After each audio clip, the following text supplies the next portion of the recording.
Shalom. First and foremost, I'd like to give all praise to Yahweh, Ba'ashem, Yahushai, Ba'ashem Rukal Kadash. Double honors to the elders and apostles of Great Millstone who are teaching this truth in sincerity. And a shout out to Yakim that's out there on the four corners of the earth proclaiming this truth. Bracha the Yahweh, Bracha the Yahushai, Ba'ashem Rukal Kadash, Brakatum. And this is why we call you the devil. You're fighting proxy wars, pretending to be fighting these terror groups that you create yourselves, as if Brother Malcolm didn't already bring this up, but just reiterating what his video was talking about, just how, they fight proxy wars, they create the terror groups, and then they fund them, but yet they really never were fighting a war, such as ISIS, which is really the Israeli Secret Intelligence Services. But nonetheless, though, that America's never going to pull out of Syria, because it was never destined to, even though they say that there's a pullout date. We know how much double talk there is, because that's what this devil does. He has a silver tongue. He says one thing and does the complete opposite, because he is adversary, which is what Satan means, adversary. So let's listen to some more of this double talk, united against ISIS. And this is why we call you the devil, because there's no truth in you. You were never, ever going to tell the truth, because you're the devil. President Donald Trump isn't budging from his plan to pull U.S. forces out of Syria, but Secretary of State Mike Pompeo is calling this just a tactical change. To explain what the U.S. is telling to the coalition to fight ISIS, RT Stan Cohen is joining us from the State Department, where there is right now a type of event going where Pompeo invited all of these different leaders in to talk about how to defeat ISIS. Well, the U.S.-led coalition is meeting here at the State Department all day. I'm in the press briefing center right now, and behind me you can see President Trump has just started his address to the 79 members of the coalition. He's lauding them for having defeated the Islamic State in Iraq and Syria down to a 20,000 square mile area. We heard from Secretary of State Mike Pompeo earlier today. He addressed the gathering, and he called on the coalition to recommit itself to the permanent defeat of ISIS. Members of this coalition must be willing to take back foreign terrorist fighters, prosecute them, and punish them. To disrupt the flow of listen to this devil here. Materials, we will need to continue. You would have to punish yourselves, because you are ISIS. Sharing intelligence and targeting terrorist financial networks wherever we find them. You mean the United States? Now, as we saw, Pompeo called to disrupt the flow of weapons to these terrorist groups, Al-Qaeda and ISIS, but he made no mention of the recent revelations from CNN, this report that revealed that Saudi Arabia and the United Arab Emirates, two of the closest allies of the United States, had actually transferred weapons made in the United States to Al-Qaeda and ISIS. Now, these close allies of the U.S. have also sponsored various jihadist militias in Syria itself. Pompeo also spoke about the withdrawal of U.S. troops from Syria. He said... And you know that they're never going to withdraw from Syria, because this war is going to keep on going till the destruction of Damascus. And this is why we call you the devil, because you're a liar. And you use your witchcraft to control the minds of the people. Here's another report on what you do to demonize you put your bullshit up, and then you demonize those that actually tell the truth. In the old Soviet Union, there was what we Americans came to loathe as communist propaganda. It really did exist. It was called Glavlit. It was a censorship body employed to eliminate undesirable printed materials and to ensure that the correct ideological spin was put on every published item. In places like Cuba, Fidel Castro followed suit with the same pattern.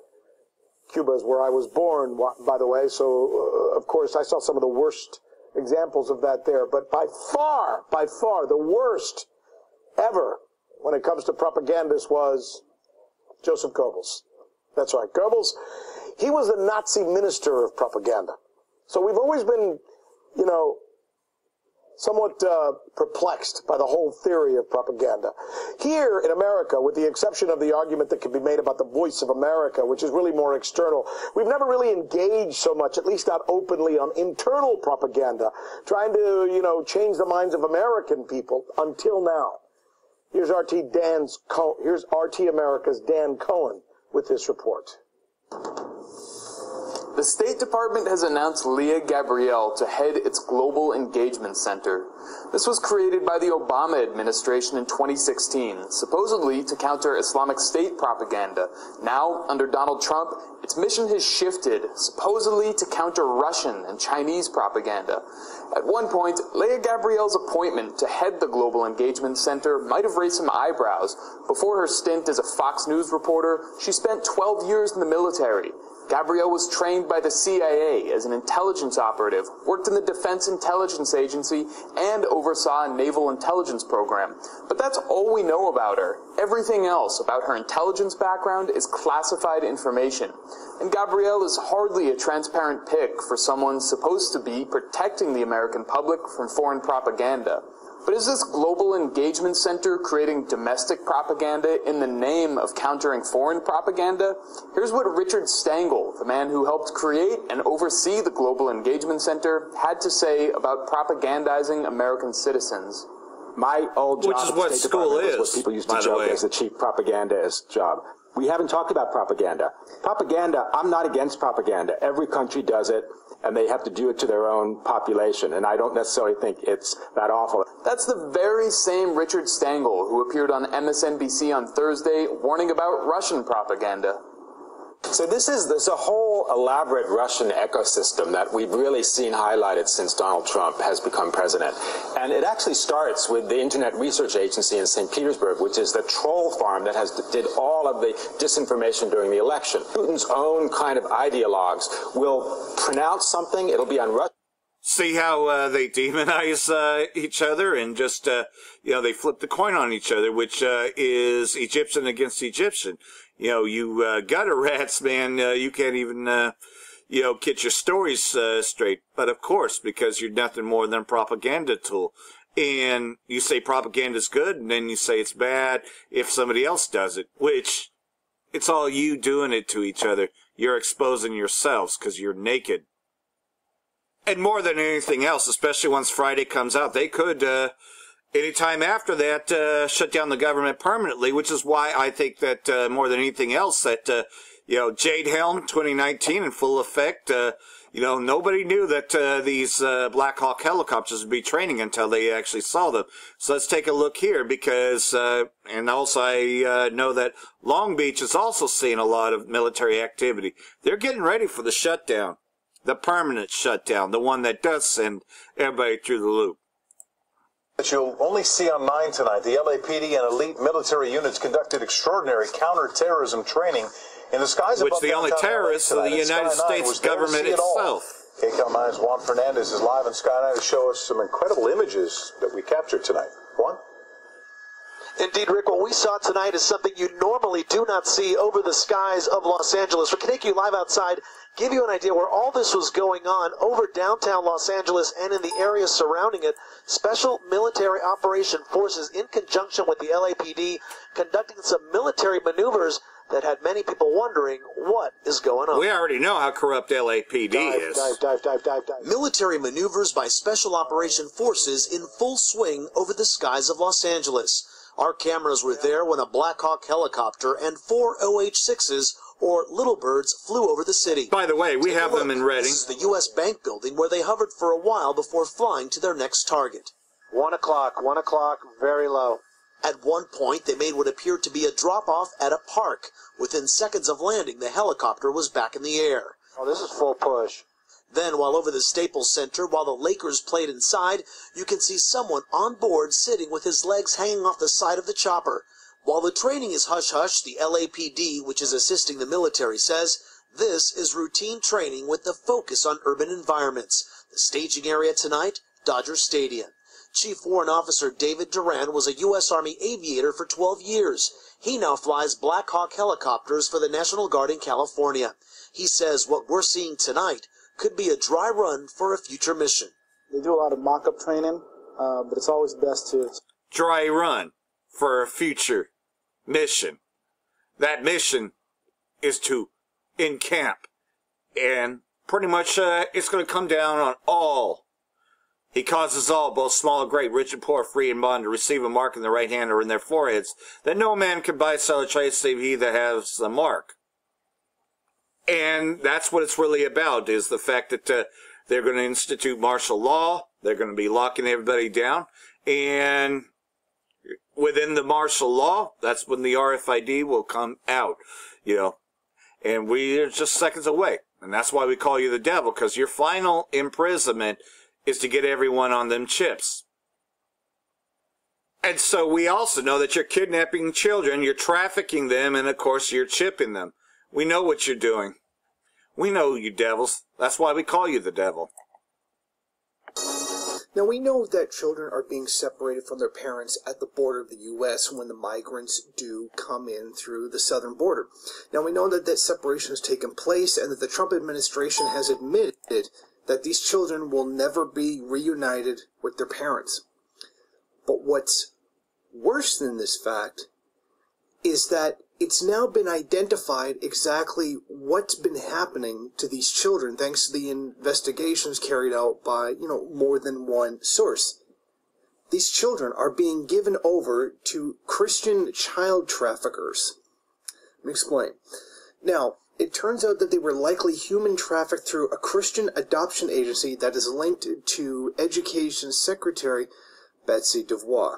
That's right, a member of the Trump administration is highly connected with this child trafficking ring. They're being sent to the Bethany Christian Services, a Christian adoption agency. Now, Rewire News Service has already done an investigation on them. Migrant children in Michigan who have been separated from their parents by the Trump administration are attending a special school run by Bethany Christian Services, an anti-choice organization with a record of coercive adoption practices that has yet to receive instructions about how to reunify these children with their detained parents. Now, even Snopes took some time off from being a tool of U.S. foreign policy to investigate the matter. The links between the extended DeVos family and Bethany are undeniable. Tax filings archived at ProPublica show that between 2001 and 2015, Dick and Betsy DeVos Foundation, the philanthropic organization run by DeVos and her husband, gave $343,000 in grants to Bethany Christian Services between 2012 and you Edomites can't hide behind Christianity, because we know you use it to put a guise on, just like you've done with the Syrian refugees, just like you're doing to the 12 tribes of Israel. We know you, devil. But also, these countries are taking a proverb against you devils who want to try to invade Venezuela. Colombia is now saying that they will fight U.S. troops. Let's take a listen here. It seems very obvious that the United States is insistent upon threatening the independence and sovereignty of Venezuela, particularly with regards to military invasion. However, a new interview shows that Venezuela might receive some unexpected backup. In a rare interview from temporary exile in Cuba, leaders of Colombia's National Liberation Army, the ELN, told the Sunday Telegraph that they were drawing up a strategy to help Venezuela repel a possible invasion. The Marxist group's comments demonstrate the prospect of a messy and protracted conflict if the U.S. chooses to use force against Maduro, the Venezuelan president. Maduro warned Donald Trump this week that the U.S. president was walking into his own Vietnam. Now, this concern comes after John Bolton accidentally left a notepad sticking out that said 5,000 troops to Colombia, which was, as many people assume, a message to the public that the United States was taking the possibility of military invasion of Venezuela quite seriously. Israel Ramirez Pineda, the ELN commander otherwise known as Pablo Beltran, told the Telegraph that the leadership has been contemplating a possible strategy to help repel any ground assault. It's certain that the USA's attack plan would mean that we're the first in line. We don't doubt that. If they come for us, we will respond. We won't run away and hide. Now, see, that's just it. These nations, the weak, are saying that they're strong. They're not afraid of you devils anymore. This is why we call you the devil. You can no longer threaten. And that's just it. You're coming to an end and no one will help you. For that I will say, Barak Yahweh, Ba'ashem Yahushai, Ba'ashem Rakak